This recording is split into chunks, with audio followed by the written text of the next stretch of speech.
มื้อนี้มีโอกาสมาทางแคมป์ของสวรรณเขตอีกบ้านนึงเนาะมาอัปเดตบ่อนที่เคยถ่ายให้เบิ่งแต่ดนแล้วเนาะเดี๋ยวนี้เพิ่นเฮ็ดเกือบอย่างว่าสมบูรณ์เลยเด้อค่อนข้างจะว่า 80-90% แหละแล้วก็มีปลูกต้นไม้แล้วไม่หยังเลยเนาะสอนสิพาไปเบิ่งเด้อเนี่ยตัวนี้เป็นโซนเก่าเนาะที่เพิ่นเฮ็ดแล้วนะแถวๆธนาคารลาวเวียดแบงค์เด้อและต่อไปนี่บัดนี้โซนทางนี้แม่นห้องการตำรวจแล้วก็ทางพู้นแม่นห้องหมอเนาะหมอแขวงแล้วเพิ่นต่อเติมออกมาเนาะจากเดิมโซนนี้เป็นโซนที่เพิ่นต่อเติมออกมาเนาะบรรยากาศดีแฮงเนาะทุกคนเนาะเมื่อกี้บ่สอนถ่ายอยู่หั่นเนาะแต่ว่าตัวนี้เพิ่นบ่ได้ปูหญ้าบ่ได้ปูหยังแต่ว่าเป็นทางย่างเพิ่นปูเรียบร้อยแล้วเนาะแล้วก็มีการปลูกต้นหมอกต้นไม้เมียงใส่ไปเบิ่งทางหลังพู้นไกลๆว่ามันสิเป็นแบบใดส่วนฝั่งนั้นแล้วเป็นโซนเก่าเนาะที่เพิ่นสร้างสำเร็จในปีผ่านมานะได้เก็บบรรยากาศมาฝากเนาะ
เลี้ยงงัวมัดงัวซะนี่เนาะเข็มของเด้อโอเคโอ้เป็นกำลังก่อสร้างทางนั้นกะนี่เฮาสิขี่ไปเบิ่งเนาะนี่งามบ่ทุกคนมาเบิ่งตัวนี้ก็จะเป็นเดินกว้างเลยเนาะหมอแขวงเด้อนี่เด้อ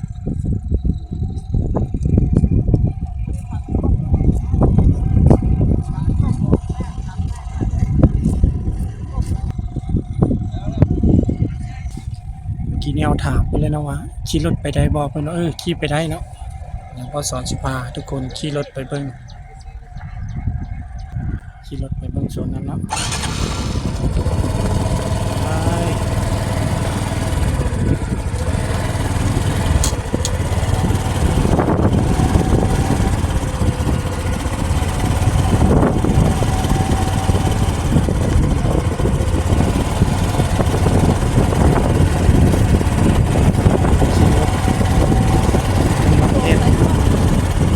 กำลังเฮ็ด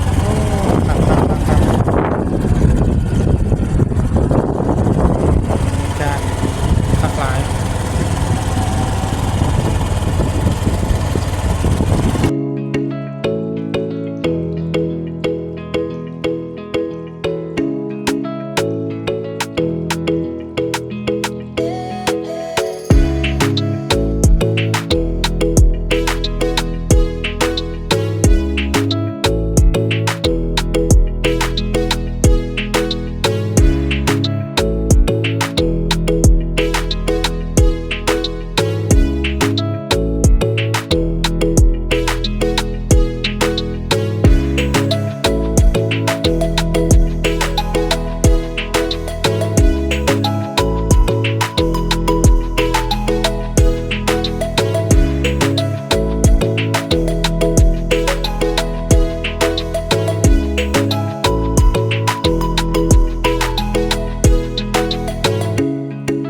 ำนี้ก่อนเลยเนาะเพราะว่า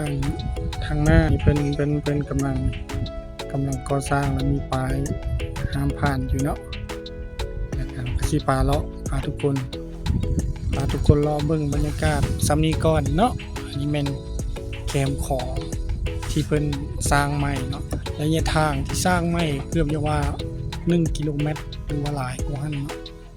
บ่สอนก็บ่แน่ใจแต่ว่าถ้าว่าสร้างสำเร็จนี่ก็งามหลายเนาะงามหลายสำหรับในเขตคิดว่าอีกจัก 2-3 ปีเนาะแถวนี้ก็จะเจริญแล้วเนาะว่าซั่นๆมันจะเป็นแบบโซนพูนเนาะที่เป็นเฮ็ดแล้วก็มีร้านค้ามีหยังต่างๆเนาะที่จริงก็มีร้านค้าก็ดีอยู่แต่ก็มันมีร้านค้าก็เพราะเรื่องความเปื้อนมีหยังก็อาจจะตามมาเนาะแต่ว่าสิ่งที่มันเกิดขึ้น